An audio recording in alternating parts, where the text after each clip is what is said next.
আচ্ছা, তুমি কি জানো একজন ভালো বউ ভালো জীবন সঙ্গিনী কিভাবে চেনা যায়? তাহলে কথাগুলো মন দিয়ে শোনো। প্রথমত, তার কোনো ছেলে বন্ধু থাকা যাবে না। বেশিরভাগ সংসারগুলো ধ্বংস হয় একজন ছেলে বেস্ট ফ্রেন্ডের কারণে। তার কাছে তুমি সবকিছু থাকবা।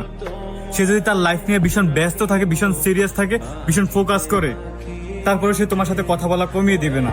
সে যদি ভীষণ বিজিও থাকে, তার মধ্যে যদি তুমি কল দাও, সে কলটা রিসিভ করে বলবে 10 মিনিট পরে কল দিতেছি।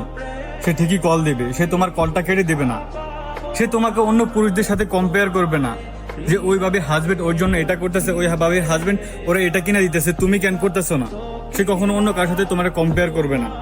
এখানে সবচেয়ে গুরুত্বপূর্ণ পয়েন্টটা হলো, তুমি যদি কখনো তোমার লাইফটা নিয়ে বারবার ব্যর্থ হইতেছো, বারবার যেটা করতে চাইতেছো সেটাতেই ব্যর্থ হইতেছো, কোনো কিছু করতে পারতেছো না, অনেক বেশি ডিপ্রেশনে চলে গেছো, সেই মুহূর্তে তোমার সহধর্মিণী, তোমার ভালোবাসার মানুষটার কথা মনে আসে, সে তো আমার পাশে আছে, তার কথা মনে করে মনটা একটু শান্তি হতে থাকে।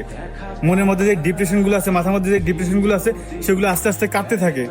তাহলে আমি বলবো, ভাই তুমি ভীষণ ভাগ্যবান একজন মানুষ। সবার জীবনে এমন সুন্দর জীবন সঙ্গিনী আসে না। তুমি তাকে যত্ন করো, ভালোবাসা আগলে রাখো, তাকে কখনো যেতে দিও না।